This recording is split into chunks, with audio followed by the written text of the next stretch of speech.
Hola amigos de Contexto, bienvenido a una entrega más. Hoy vamos a hablar de urbanización. Todos sabemos que casi todos vivimos en ciudades densamente pobladas. La gente se mueve buscando su mejoría, buscando mejores servicios, autopistas, alimentación, educación. Bueno, es normal que la gente se mueva de las zonas rurales a las ciudades. De hecho, es un fenómeno relativamente nuevo. Hace unos 100 años, la mayoría vivía en zonas rurales. Hoy vivimos en grandes ciudades. Nada más hay que ver que ya el Gran Santo Domingo es una ciudad de unos 4 millones de habitantes. Y ya si nos movemos alrededor del mundo, vemos que cualquier ciudad tiene 4 millones de habitantes. La verdad es que es una gran concentración. ¿Y qué pasa? Que es un reto para la sociedad. Este fenómeno de la urbanización, que la mayoría de las personas se muevan hacia las zonas urbanas, es un reto para las sociedades. ¿Por qué? Porque además de que se encuentran servicios, educación, mucho más actividades, también se multiplica la pobreza, se multiplica el crimen y muchos otros flagelos de nuestra sociedad, el hambre, porque vienen a nuestras ciudades una cantidad de personas para las que las ciudades no están preparadas. Por eso hemos escogido hoy este tema de la urbanización y Julio Ortega Tous y yo hemos invitado de nuevo a nuestro amigo Bill Wall, que es un sabedor de todos los temas, ¿verdad, Julio? Así es, así es. Bueno, el problema la urbanización es un componente del crecimiento de la población en el mundo. A la humanidad, desde que existe, le tomó hasta 1800 llegar a 1.000 millones de habitantes. Desde que surgió hace millones de años atrás, hasta 1800 de la era actual, es que llegamos a 1.000 millones. No son sino 130 años después, en el año 1930, que se llega a 2.000 millones de habitantes, y entre el inicio del siglo XX y el final del siglo XX, la población se multiplicó por 6 y vamos en un ritmo aún mayor. Se estima que para el 2050 la población del mundo llegará a unos 10.000 millones de habitantes. Y el gran problema es el siguiente: la población crece, crece y crece, pero los recursos son finitos. La tierra tiene un tamaño y tiene una cantidad de recursos, de tierra, de agua potable, de medios de subsistencia. La producción podría mantenerse en términos para atender esa población. El gran problema es que la distribución de esos recursos se hace de forma muy desigual. Como decía Mónica, hemos invitado a Bill Wall para discutir sobre este tema y cuáles son las posibles consecuencias y alternativas que podrían tener las diferentes sociedades del mundo actual. Pero antes que eso, queremos pasar un video sobre el proceso de urbanización visto en los últimos 10.000 años, que es cuando se hace la revolución más importante de la historia, que fue la revolución de la agricultura, el descubrimiento de la agricultura por parte de los seres humanos, es decir, que podían producir su alimento en vez de estar buscándolo, ya sea a través de la caza o la recolección. Y es lo que nos hace a la humanidad sedentaria, ¿verdad? Es lo que es el Claro, primer... porque crea un excedente Exacto. económico que ya es distribuido y comienza a surgir las clases sociales. Veamos el video y regresamos.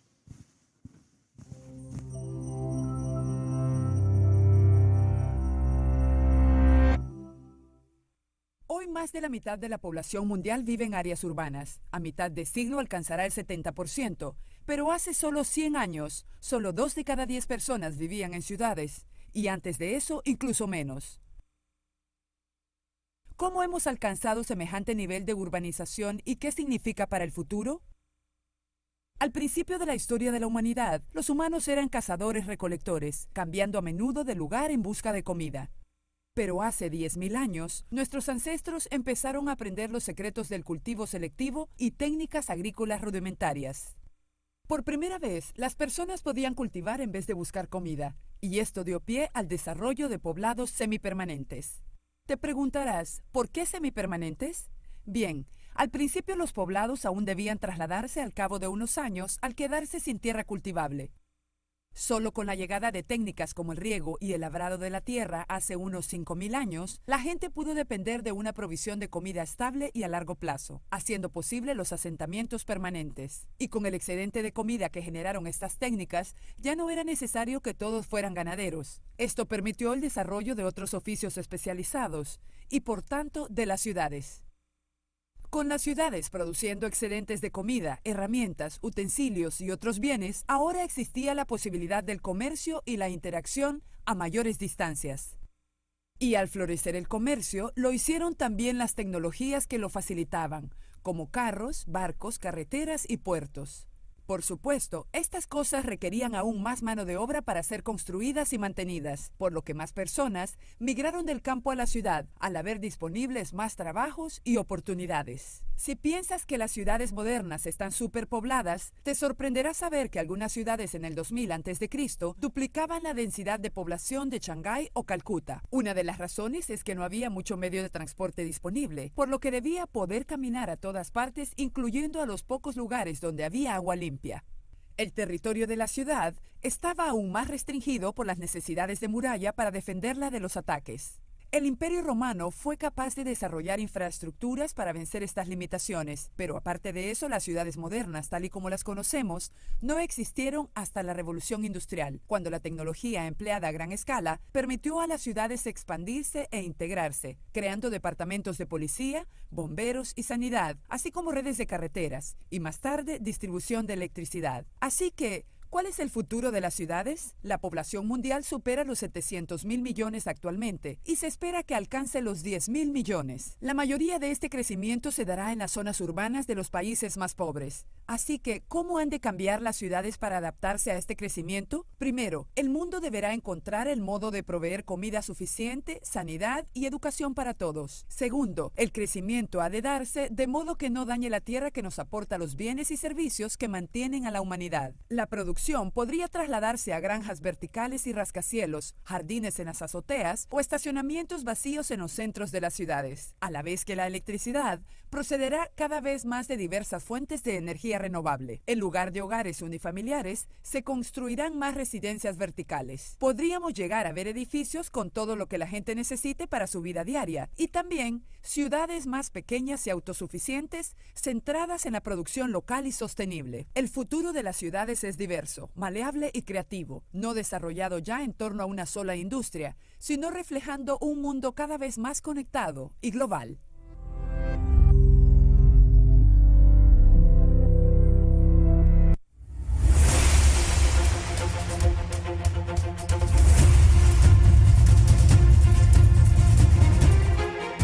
Bueno, amigos, este magnífico video es una especie de resumen de la historia de la humanidad, porque la urbanización misma es eso, es cómo hemos ido evolucionando. Ahí se vio claramente cómo la revolución industrial marcó pues una diferencia fundamental en nuestra forma de vida de todos los países del mundo y cómo pues se fueron especializando las aptitudes, los recursos y fueron pues surgiendo los distintos gremios, las distintas ciudades, los distintos sectores. Ahora bien, la pregunta quizás para iniciar este análisis sería, pues, ¿qué significa la urbanización? ¿Qué conlleva? Porque vemos que pues, cada vez somos más.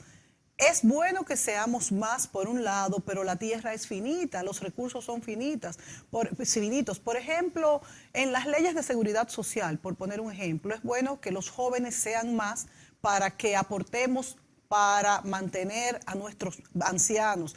Es algo que se ha visto, por ejemplo, en las ciudades europeas donde la mujer pare cada día menos. Entonces, sin embargo, ¿cómo va el mundo a soportar este incremento de la población cada vez mayor? Entonces, ¿cuáles son los beneficios de este crecimiento poblacional y este quizás descuido que tienen las poblaciones y algunos gobiernos en cuidar pues nuestro planeta, que nos sirve de una manera que a veces no nos damos cuenta. Nos están haciendo señas de irnos a la pausa. Vámonos entonces a la pausa y volvemos con esta discusión, análisis. Volvemos.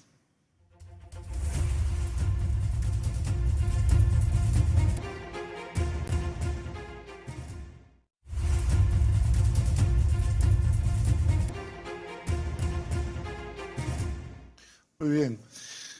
Cuando yo nací aquí en Santo Domingo, el censo, 5 años después, decía que la ciudad tenía 300.000 habitantes. Wow. En el año 1960, que fue el último censo de la era de Trujillo. Hoy hablamos, nadie sabe exactamente bien, pero hablamos de 3.5, 4 millones de habitantes entre los que entran, salen y todo el movimiento que hay en la ciudad de Santo Domingo. Ese es un fenómeno muy típico de las ciudades del tercer mundo, la violenta urbanización. Pero en las ciudades del mundo desarrollado, donde sí hubo revolución industrial, eso es distinto. Primero porque fueron ciudades que se fueron formando por la demanda de mano de obra de las industrias que se iban creando y que en cierto sentido tienen un equilibrio en cuanto a servicios. Uno va a París, uno va a Londres, que es una ciudad antiquísima también, uno va a Berlín, uno va a Washington, uno va a Chicago, donde fuera, a Toronto, en un país desarrollado, y las ciudades tienen una estructura distinta en donde estas bolsas de pobreza y de desigualdad, que son la base de todos los problemas que vienen después de falta de agua potable, de crimen, etc. Bill, ¿cómo podría en un país en vía de desarrollo, diríamos, revertir esta tendencia? ¿Cómo podría revertirse? Mira, hay varios componentes. Primero, se requiere una planificación, que aquí obviamente no hemos tenido, ¿no? No. Vuelvo a la historia dominicana. De la época de Trujillo vino el éxodo del campo a la ciudad.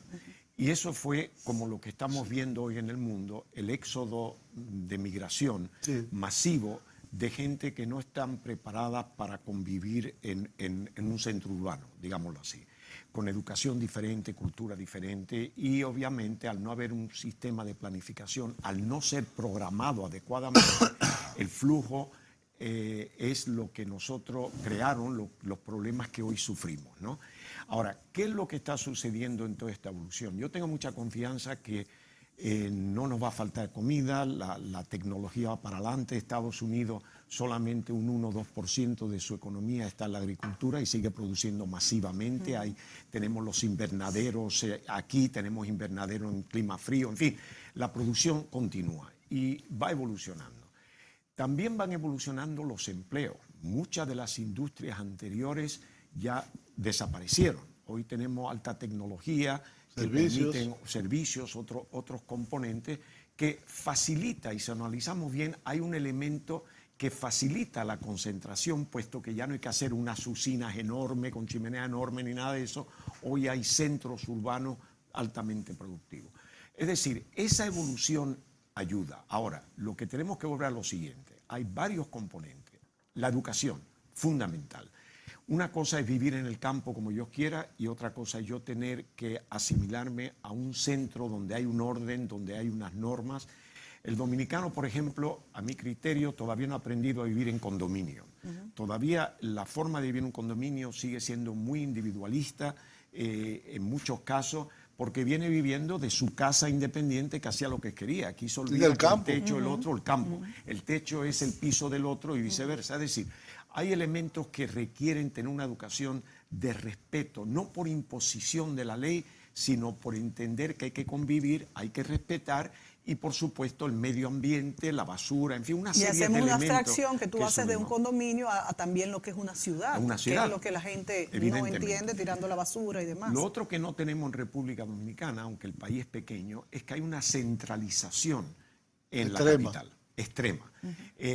Los países desarrollados vemos que la provincia tiene gobiernos que son bastante autónomos y los municipios tienen gobiernos que son bastante autónomos, no dependen absolutamente del gobierno central, tienen sus ingresos, tienen sus preferencias, tienen su, en fin, y esto lo hace atractivo. Es el concepto de autogestión que aquí no logramos políticamente Sí, desarrollar. pero ahí en el mundo desarrollado, tú tienes dos modelos, inclusive en los países en vía de desarrollo también, es decir, donde hay una gran ciudad dominante, Verbigracia, París en Francia o Londres en Gran Bretaña.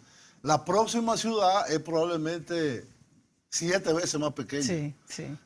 Y tú tienes el modelo, diríamos, alemán o norteamericano, que aunque hay grandes ciudades, hay muchas grandes ciudades en Estados Unidos, y donde hay un mayor equilibrio. Y eso viene dado también por la historia de cada país. Estoy de acuerdo, pero también esas regiones autónomas pequeñas son bastante autónomas. Muy, hasta el punto que bastante tienen su autónomas. propia cultura y Muy, tienen muy, sus propios idiomas. muy, País de Gales, por ejemplo, en Gran Bretaña. Sí, es una nación casi. Es decir, está bien que hay los centros, porque los centros vienen ya de datos históricos también, pero los países como Canadá y Estados Unidos, la capital federal es una ciudad relativamente pequeña comparado con las grandes Sí urbes. lo es. Y está separada precisamente. Las grandes ciudades no Quiere son decir, capital. ¿Quién maneja los centros urbanos? El municipio. Ese es el gobierno. Y tiene un poder enorme, tiene Y tiene ingresos, recursos y medios. Y tienen recursos y tienen eso. Después está la provincia. O el Estado, o el departamento. Y después viene el gobierno federal. Cuando lo vemos a ver, el que menos incidencia tiene en cómo se vive en el centro, el gobierno federal. Es decir, hay ese elemento. Nosotros aquí tenemos que, a medida que vayamos progresando, empezar a dar más grado de autonomía. Por ejemplo, el caso del Cibao, con una ciudad como Santiago. En fin, que tengan cierto grado de autonomía y vaya dividiendo. Si no, la tendencia a concentrarse en la capital dominicana va a continuar. Porque aquí es que está todo, aquí es que se decide. Como dice que aquí hacen los cheques. Sí, Exacto, sí. entonces, hacen los cheques. Entonces, eso es un componente humano que debemos de ver. Lo otro también es, y no se dice en el video, pero está el hecho de dónde se asentaban. Había río, tenía que haber agua. El río era agua potable y un medio bastante fácil de comunicación y transporte. Entonces eran los ríos, o las costas, sobre todo las costas, los países que vienen en una emigración, una colonización como en Norteamérica o Sudamérica. Por el medio de transporte, en las costas, claro. ahí es que llegaban y ahí es que se formaban los centros. Es decir, y eso también afectó el medio ambiente. El medio ambiente es una preocupación porque cuanto más concentración, como todos sabemos, más dañamos el medio ambiente. Pero ahí viene también la tecnología, una tecnología que nos permite, por ejemplo, aliviar un poco la concentración. Y luego tenemos el flujo, siempre va a haber un flujo. Y lo que está pasando en Europa de venir de una cultura inferior en desarrollo a la europea, o lo que estamos viendo, por ejemplo, en el mismo Nosotros Estados también. Unidos, o nosotros aquí, Claro. por necesidad de mano de obra, que eso sí sigue, cuando hablamos de mano de obra al principio, que necesitaban las ciudades y por eso se crea, aún lo estamos viendo.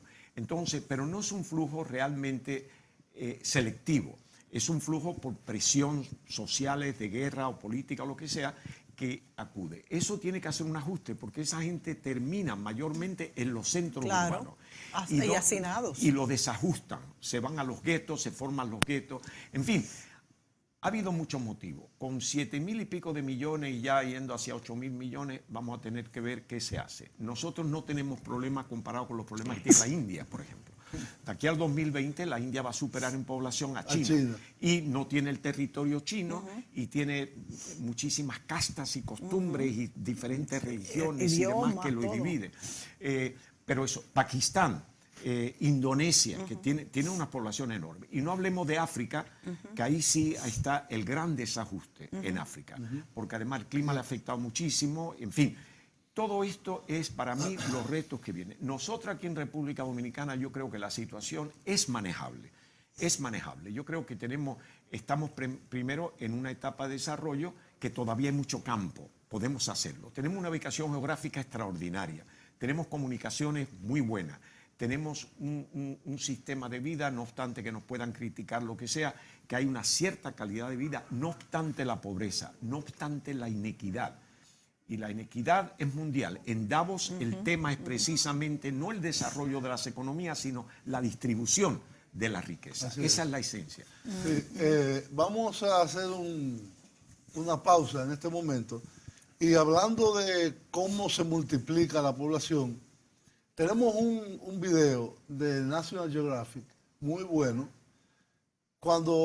del año 2012, y ahí hablaba que acababa de llegar a los 7.000 millones. Ya pasamos en 6 años los 7.500 y vamos rumbo a los 8.000. Ese es el gran problema que enfrenta la humanidad y cómo esa curva tan violenta podrá revertirse. Volvemos el próximo Si segmento. es que se revertirá. Habrá un Veremos. momento que deberá. Lo vemos en el próximo segmento.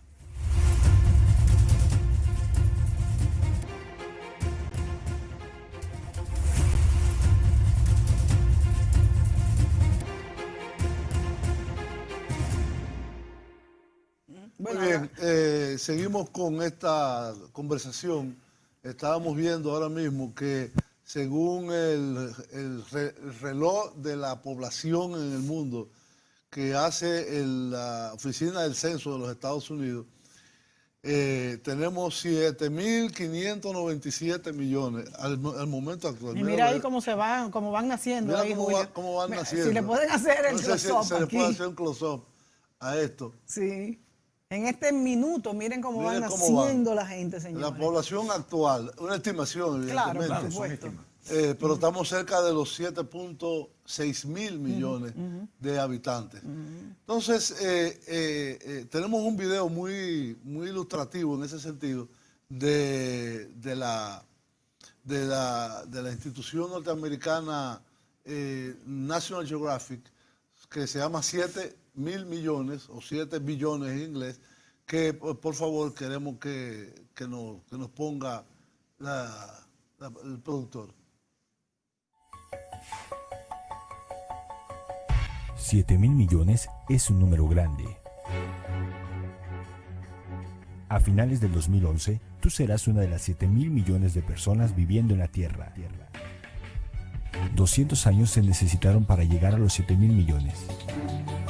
7.000 millones de pasos te llevarían 133 veces alrededor del mundo.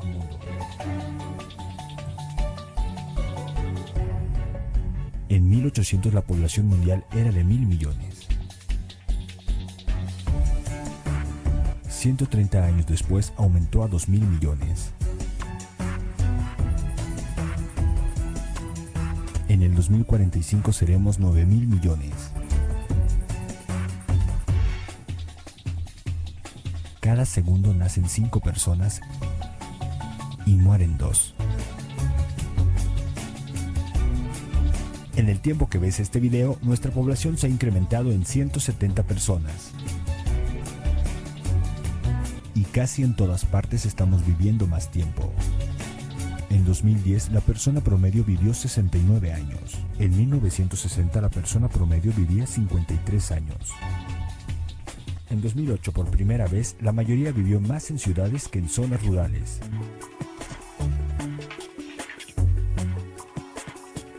Una megaciudad tiene más de 10 millones de habitantes. En 1975 había 3 megaciudades. En este momento hay 21 megaciudades. Para el año 2050, el 70% de nosotros va a vivir en una megaciudad. Pero nosotros no ocupamos tanto espacio como tú pensarías. Parados hombros a hombros, los 7.000 millones llenaríamos la ciudad de Los Ángeles.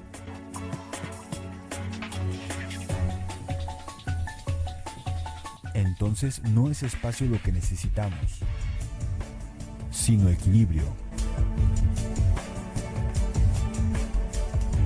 El 5% de la población consume el 23% de la energía del mundo. El 13% no tiene agua potable. El 38% carece de adecuados servicios sanitarios. 7.000 millones de personas hablando más de 7.000 idiomas, viviendo en 194 países. 7.000 millones de razones para pensar en 7.000 millones.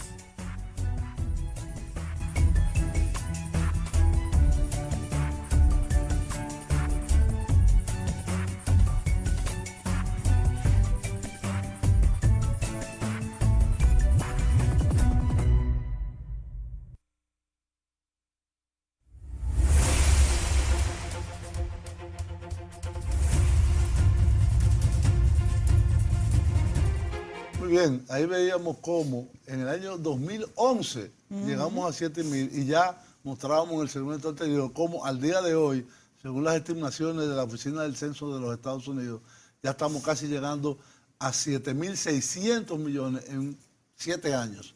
Y en 7 años aumentamos 1.000 millones, lo que a la humanidad le tomó miles de años llegar a 1.000 millones. Entonces, la pregunta que se hacía Mónica es muy pertinente. Es decir, ¿en qué momento esa curva de crecimiento va a dar una inflexión y se va a estabilizar?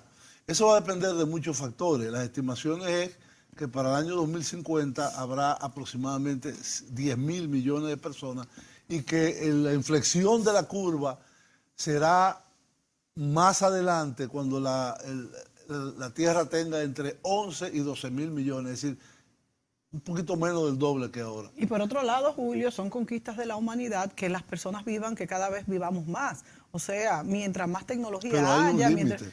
no, por supuesto, hay un Dice, límite. Pero yo- fíjate cómo lo explicaba el video, que cada vez estamos viviendo más y con calidad de vida. Sí, pero es decir, alimentar 7.000, 8.000 o 9.000 Claro. millones creo que no es un problema. El problema es el balance, como decía ella. Esa es la El buena equilibrio. noticia. No, y la buena Sí, noticia pero del el de video. balance, el día de hoy, en Davos, hay un informe de una organización católica de mucho prestigio llamada Oxfam, que está explicando el desequilibrio que hay en el mundo con la gran riqueza que se crea, es decir, donde hay la inmensa mayoría de la población que accede a una parte ínfima y una ínfima minoría en que se queda con casi todo. Pero entonces, Julio, la pregunta obligada tendrá que ser con esa hasta cierto punto buena noticia que vemos en el video, y es que los 7.000 millones cabríamos en un país... no, en Los Ángeles. Hombro con hombro, Exacto, pegado. ok, pero cabríamos. Es verdad que eso no es vida, pero nos da una idea de que hay una gran inequidad. Y entonces a lo que me quiero referir es, ¿la humanidad será tan ciega de suicidarse? ¿O realmente llegará un momento en que se van a repartir los recursos para la supervivencia de la especie humana? Habría que preguntarse. Mira, vamos a enfocarlo de esta manera. Los países altamente desarrollados, el índice de crecimiento poblacional es mínimo. Ha Es disminuido. 1,5. Ha disminuido. O negativo. Sí, O negativo. exacto. Como el caso de 1,0. España. Porque si 2 tienen un solo hijo, pues se va reduciendo También la está población. el flujo de la salida de migración, de Sí. acuerdo a las condiciones económicas de un país. Italia, por ejemplo, es negativo, pero también se debe a que las condiciones económicas llevan un tiempo grande.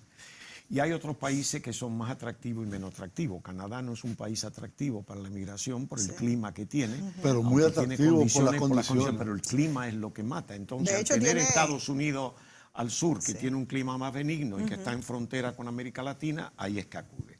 Ir a Canadá hay que Trabaja sus pensarlo dos políticas veces, ¿no? migratorias muy bien. Y otra política migratoria. Pero de hecho es atractivo por un lado, pero el clima no lo permite. Pero si analizamos lo que viene, para mí la preocupación grande no es el crecimiento poblacional, sino es ese balance que ustedes El equilibrio. Porque a medida ese equilibrio, el perfil de los países van a cambiar profundamente, como estamos viendo en Europa. Si, por ejemplo, entraron casi 1 millón de migrantes en Alemania en un periodo relativamente corto, 1 año y pico, con la Bueno, pero eso apertura fue una política Sí, que permitió el que gobierno. permitió, emergencia. exacto, pero digo, Una pero política de entraron. emergencia. Los Pero entraron. sirios, Hay- básicamente. Claro. Sirio, exacto, sirio, angoleses y algunos países como por ejemplo Somalia y eso, pero que entraron. La política lo hizo así, otros fueron un poco más férreos, pero de hecho en Europa entró un núcleo bastante grande, porque algunos aceptaron menos, otros más, pero bastante grande. Es decir, cuando vemos esto, ¿qué va a suceder? Gran Bretaña tiene una población de unos 66 millones de habitantes en estos momentos, y una isla relativamente pequeña. O sea, y ellos ya están preocupados, parte del Brexit fue precisamente eso, claro, del de flujo la que migración. viene. Y precisamente en Calais aprobó el gobierno británico una ayuda de 44 millones para mantener una serie de centros de refugio en Calais, que no sea el gobierno francés el que tenga que pagar eso. Es decir, hay un elemento que va a cambiar el perfil de los países. Esos países avanzados, adelantados, con tecnología, con educación que han tenido, le entra un flujo grande, como nos pasa a nosotros aquí. Podemos asimilarlo, esos países lo pueden asimilar gastar todo el dinero que tienen. Algunas sociedades, como pasa en Canadá, medicina socializada, educación socializada, pueden aguantar eso. La contribución, como tú dijiste, de la juventud para sostener una población que crece más. Sí. El problema es que el crecimiento está en los países menos desarrollados, Exacto. los menos preparados para sostenerse. Y eso le crea presión de movilidad a países que realmente se están organizando para poder Sí. soportar esa migración. Es algo esa que ha población. sido tradicional en el mundo. En el siglo XIX, lo que los demógrafos y economistas le llamamos el bono demográfico, es decir, una cantidad de población joven Que aportaba. o excedente. Por ejemplo, Irlanda lo tuvo, lo tuvo Alemania, lo tuvo Alemania, lo tuvo Italia, lo tuvo casi todos los países europeos. Y es bueno, En el siglo tú te XIX, refieres a, pero no a migrantes, sino sus propios... No, inmigrantes. Ay, ¿Y cómo se pobló Argentina y Canadá y Estados Ok, Unidos? pero hay que especificar que en un momento cuando sí se necesitaba esa población de migrantes y por eso vamos a decir, se articuló dentro del sistema productivo. En este momento, ¿tú crees que no? No. Fue la necesidad de esa población. De emigrar. De emigrar, y los países de América, básicamente, todos, desde Canadá hasta Argentina, en mayor o menor medida, recibieron enorme flujo, se estima alrededor de 20 millones Ok, entonces mi de pregunta... inmigrantes de Europa. Ok, pero mi pregunta es, para entender mejor cómo funcionará ahora con estas olas migratorias, ¿ustedes creen, Bill, Julio, que las migraciones actuales se podrán articular de la misma forma en que se articularon en esa época, que fueron beneficiosas para esos países? Porque es que yo creo que ahora la situación ha Es cambiado. de una forma distinta. Por eso. Tenemos que ir a una pausa, pero volvemos con el tema. Volvemos.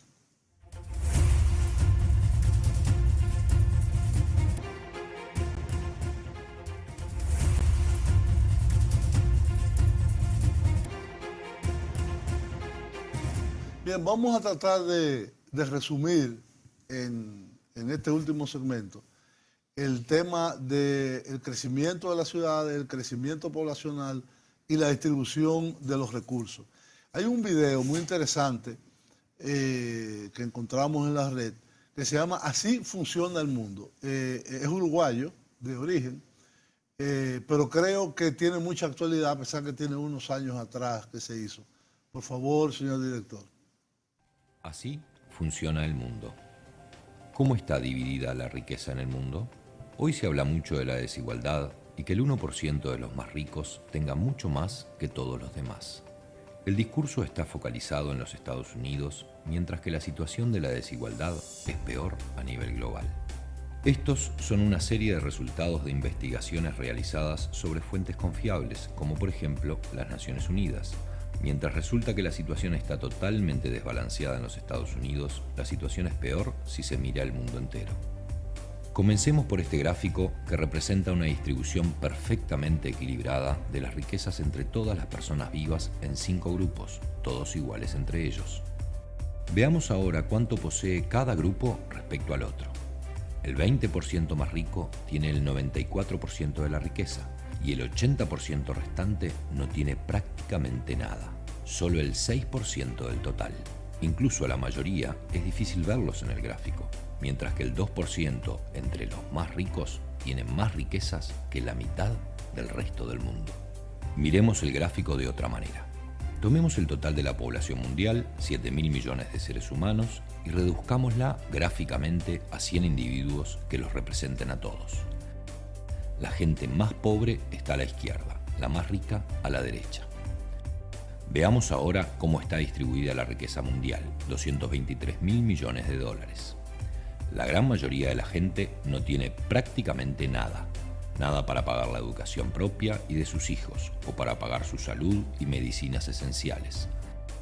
Mientras que el 1% de la población, los más ricos, acumularon el 43% de la riqueza mundial. En la base, el 80% de la población disponen del 6% del total para distribuirse entre ellos. Pero ni siquiera eso muestra a los extremos que ha llegado la situación. Las 300 personas más ricas del planeta tienen la misma riqueza que 3.000 millones de personas más pobres de la Tierra. En otras palabras, un grupo de personas que caben dentro de un avión de medianas dimensiones posee más riquezas que la población entera de la India, China, Estados Unidos y Brasil, todos juntos. La diferencia se ve también geográficamente, con una diferencia siempre mayor entre las naciones más ricas y el resto del mundo. Durante la mayor parte de la historia, las cosas fueron mucho más equilibradas. Hace 200 años, las pocas naciones más ricas eran 3 veces más ricas que las naciones más pobres. Al final del colonialismo, en los años 60, eran 35 veces más ricas. Hoy son 80 veces más ricas. Las naciones más ricas buscan compensar esta situación ofreciendo ayuda a las naciones más pobres. Cerca de 130.000 millones de dólares por año, que es una cifra importante. Entonces, ¿por qué la desigualdad continúa creciendo? Uno de los motivos es que las grandes corporaciones extraen de las naciones pobres 900.000 millones de dólares anuales basados en la especulación y la manipulación de los precios del comercio internacional. Además de esto, las naciones más pobres pagan 600.000 millones de dólares anuales por préstamos que son pagados más de una vez. Además, están los recursos que las naciones del sur pierden por normas internacionales sobre el comercio totalmente injustas impuestas por las naciones ricas que les permiten tener acceso a nuestros recursos. Los economistas de la Universidad de Massachusetts calcularon que esto le cuesta a los países pobres otros 500.000 millones de dólares. Si se pone todo junto, resulta que todos los años fluyen 2 billones de dólares, es decir, 2 millones de dólares desde los países pobres a los países ricos. Las naciones ricas aman decir que están ayudando a los países pobres a desarrollarse. Pero ¿quién está realmente ayudando a quién? Eso hace pensar que hay cosas profundamente equivocadas en las reglas de la economía global.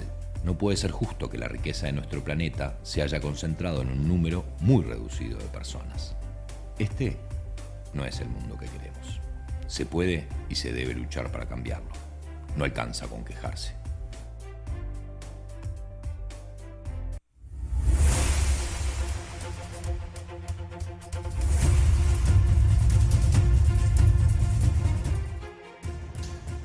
Muy bien, amigos, ahí veíamos este video del Frente Amplio, que es el partido de gobierno en Uruguay.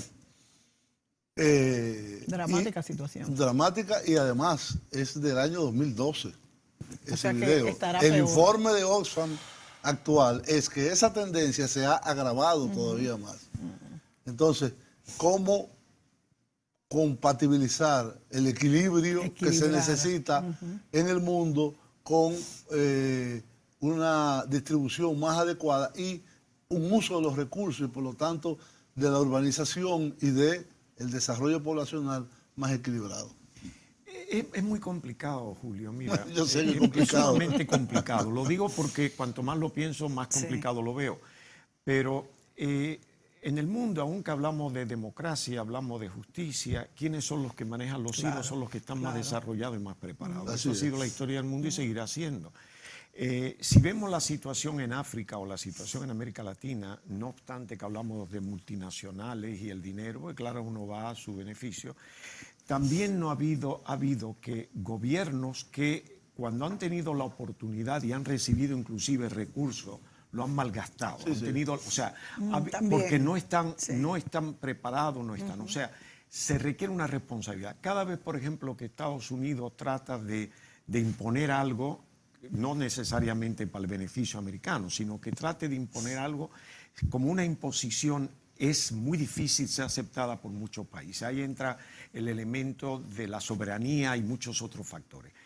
El mundo, y al decir complejo, es que muchos de los cambios que surgen en los países altamente desarrollados no son aceptados en muchos países por su cultura. O sea, ellos van a seguir siendo más desarrollados, porque los países menos desarrollados van a tardar más en poder acoplar y hacer un cambio, no ya en tecnología, que les es difícil, sino hasta la forma de pensar. Vamos a ver, por ejemplo, qué pasa en la sociedad. Con la corrupción. Vamos a hablar qué es lo que pasa, por ejemplo, en el caso social de la mujer o la ofensa a la mujer, todo ese tipo de cosas. Hay cosas que nosotros en nuestros países latinoamericanos nos cuesta trabajo aceptar, lo vemos como una imposición.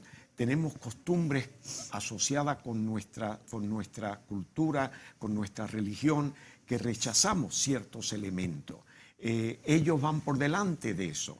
Y eso lo va haciendo cada vez la brecha mayor, no solamente la tecnología, sino que para convivir hoy los derechos humanos, los conceptos modernos, esa es la base. que es lo que le permite reducir la reproducción del ser humano, en fin, una serie de elementos que para nosotros no es difícil, es decir, que cada día va a ser mayor la brecha. ¿Quién maneja esto? Bueno, los que tienen los recursos. Lo hizo el Imperio Romano, lo hizo el Imperio Británico. Tampoco tenemos la guerra, aunque una guerra, por ejemplo, como la Primera Guerra Mundial, seguida de una influencia que mató millones, 20, 25 millones entre la guerra y la influencia, en aquella época podía tener un impacto, hoy nada. En la Segunda Guerra Mundial fueron 60 millones, hoy cuando hablamos de 7.000, eso no es nada. Es decir, no hay ni siquiera ese balance. Para reequilibrar la cosa había una guerrita con 3.000 millones de muertos. Sí, exacto. Tendría que ser una cosa increíble. Como tenemos la guerra nuclear, pero sería destruir el mundo. Entonces, los poderes cuidan mucho de no destruir el mundo porque les va bien. O destruirse mutuamente. O destruirse mutuamente. Pero esos elementos, ahora, hay países, y es interesante, como Rusia, por ejemplo, que no tiene una población muy inferior a la que tenía bajo la Unión Soviética, son 145 millones. Eso para ellos es un problema, queriendo sostener una posición de influencia mundial. O sea que vemos los dos aspectos. Y Estados Unidos tiene 350 millones, que de hecho ya lo hace una población mucho más poderosa. O sea que como potencia Rusia ve que hay una reducción de recursos humanos, aunque hay tecnología, no están a nivel ese, y eso les preocupa. Sin embargo, los Estados Unidos le está preocupando el flujo de migración, que le aumenta más la población, que del punto de vista ruso, dice, esta gente sigue progresando, sigue trayendo. Es decir, hay elementos que son tan dispares de acuerdo a la situación de un país, que es muy difícil poder crear ese balance. Y hay muchos poderes en los países pobres que dicen, no me cambia el balance. No me cambia el balance, porque si en el mundo moderno, en Estados Unidos, hay una minoría con dinero que maneja, en algunos de esos países son 3. No es ni siquiera un porcentaje, son 3 o 4 que manejan toda la estructura, sí, claro. Y esos son los que viven muy bien y el resto no. ¿Cómo esa gente pueden llegar a un equilibrio? Tienen que ser competitivos, tienen que empezar un sistema que cuesta dinero, tienen que utilizar los recursos de manera óptima con un proyecto de desarrollo. Es muy difícil.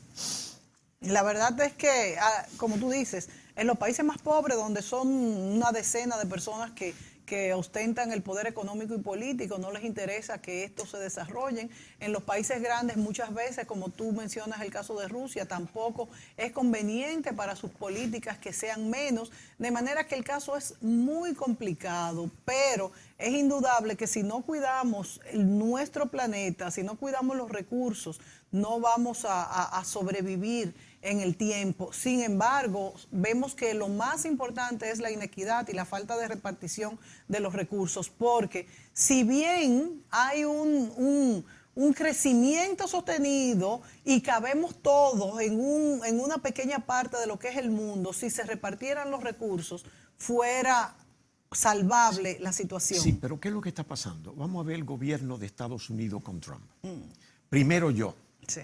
Inclusive los logros de un comercio que posiblemente ayude a reducir esas presiones sociales, los quiere eliminar. Claro, ha comenzado a eliminar. Vamos a ver qué pasa en Europa. Las regiones se quieren salir de los países, regiones pequeñas. O sea, está viendo ante la situación actual el volver a defender realmente áreas o territorios relativamente pequeños en comparación con el mundo y cuya población sigue siendo minoritaria en comparación de donde están los problemas. Es decir, es un elemento interesante porque si existe esa preocupación, lo lógico es que se haga un mayor esfuerzo internacional de ayuda, pero no ayuda para cumplir con un requisito, sino sencillamente una ayuda efectiva. Y la pregunta sería, y es lo contrario. No nos queda más tiempo, y la pregunta sería, ¿qué podríamos hacer nosotros como personas, individuos, cada uno, que creo que no es mucho lo que podemos hacer? Bueno, individualmente no. No. Pero Pero colectivamente Sí, sí. colectivamente claro. muchísimo, Entonces, pero no crear nos conciencia organizamos. de la problemática, evidentemente, Claro, ayuda. que va a ayudar. Se nos terminó el tiempo. Gracias, Bill. placer. Será en una próxima ocasión que seguiremos analizando estos temas de trascendencia nacional e internacional. Buenas noches. Buenas noches.